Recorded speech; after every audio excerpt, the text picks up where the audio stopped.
মার্চের পর থেকে 9-10-এর ভেরিফিকেশন শুরু হবে।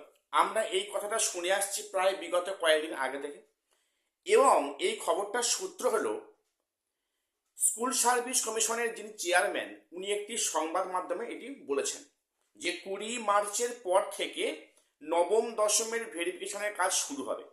খুব ভালো কথা। আচ্ছা, এই যে গল্পটা, এটা কি আদৌ সত্য? তো দেখো, যেটা আমি বলছি তোমাদের, যেটা এই খবরটা কিন্তু কমিশনের চেয়ারম্যান প্রকাশ করেছেন, সেখানে কোনো বিজ্ঞপ্তি আকারে প্রকাশিত হয়নি, 1 নম্বর বিষয়। এবং আমি যেটা শুনলাম যে একাদশ দ্বাদশের সমস্ত কাউন্সেলিং প্রক্রিয়া সমাপ্ত না হওয়া অবধি 9-10-এ কিন্তু হাত দেবে না, দেওয়ার সম্ভাবনা নেই। এই খবরটা আগেও শুনেছিলাম, আমি খবরটা রিসেন্টলি শুনলাম যে কমিশন একাদশ দ্বাদশের সমস্ত কাউন্সেলিং প্রক্রিয়া শেষ না হওয়া অবধি 9-10-এর প্রক্রিয়াতে হাত দেবেন না। তাহলে এই খবরটা কি পুরোটাই গুজব ছিল? এবারে বলি, দেখো, সত্যি যদি তাই হয় তাহলে এমনটা হতে পারে যে কমিশন ভেরিফিকেশনের কাজটা হয়তো আগে সেরে রাখছে, তারপরে হয়তো একাদশ দ্বাদশের প্রক্রিয়াটা সমাপ্ত হলে পরে হয়তো সেখানে 9-10-এ ইন্টারভিউ কাজ শুরু হবে। এমনটা কিন্তু হলে হতে পারে। তবে আমার যেটা মনে হচ্ছে, আমার পার্সোনালি মনে হচ্ছে, দেখো, আমি কিন্তু কাউকে ডিমোটিভেট করছি না, তোমরা বিষয়টা একটু বাস্তবটা ভেবে দেখো। আমার যেটা মনে হচ্ছে, ভেরিফিকেশন অবধি 20 মার্চের পরে শুরু হবে না। আচ্ছা, 20 মার্চের পরে কথাটা মানে কি? সেখানে বলেন যে 21 মার্চ কি 22 মার্চ কি 23 মার্চ কি 24 মার্চ। 20 মার্চের পর থেকে তার মানে একটা মানে অবারিত সময়, যার কোনো টাইম স্প্যান নেই।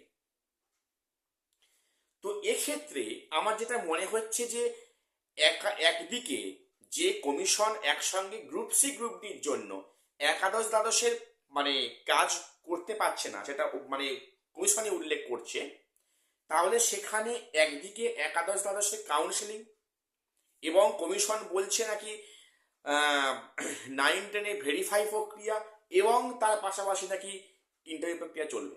তাই ইন্টারভিউ, ভেরিফিকেশন আর কাউন্সেলিং, 3টে প্রক্রিয়া কি কমিশন পারবে একসাথে করতে? না, পারবে না বলা ভুল, অবশ্যই পারবে। কিন্তু সেই কি সদিচ্ছা কমিশনের আছে? দেখো, যেটা পরিষ্কার বলছি যে কমিশন যেভাবে আগাচ্ছে একাদশ দ্বাদশের ক্ষেত্রে, কাউন্সেলিং যে প্রক্রিয়া নিচ্ছে, তারপরে পুনরায় ভেরিফিকেশন, পিভিআর মানে মেডিকেল চেক আপ, এই যে করছে, এখনো মেজর সাবজেক্টগুলো এখনো পুরো বাকি আছে, কাউন্সেলিং বাকি আছে। এবং সত্যি যদি তারপরে 9-10-এ হাত দেয়, তাহলে কিন্তু 9-10-এ প্রক্রিয়া ভোটের মধ্যে হওয়াটা কিন্তু অসম্ভব, টাফ হয়ে যাচ্ছে। তবে যেটা হতে পারে কি, ভেরিফিকেশন প্রক্রিয়াটা হয়তো কিছুটা ভোটের আগে এগিয়ে রাখতে পারে, তাও কিন্তু আমি যেটা বললাম, আমার মতে সম্ভাবনা খুবই কম, খুবই ক্ষীণ। যে commission group C group D পরীক্ষার অ্যারেঞ্জ করতে গিয়ে এগুলো মানে কাজ অফ রাখে, সেক্ষেত্রে 9-10-এর ইন্টারভিউ, ভেরিফিকেশন, আবার সেখানে একাদশ দ্বাদশে হিউজ সাবজেক্টের কাউন্সেলিং বাকি আছে, 3টে কাজ কি একসঙ্গে হতে পারে? আমরা জানি যে ভোট প্রক্রিয়া কিন্তু প্রত্যেক আধিকারিক ভোটের সঙ্গে কিন্তু যুক্ত হয়ে যায়, তার একটা মানে একটা কাজ করতে হয় ভোট সংক্রান্ত, সেই কাজ সব বজায় রেখে আবার 3টে কাজ একসাথে, যেন কোথাও একটা হাস্যকর মনে হচ্ছে না? অন্তত আমার তো হচ্ছে। প্রত্যেকে তোমাদের নিজস্ব মতামত প্রত্যেককে আমাকে কমেন্টসে জানাতে ভুলবে না।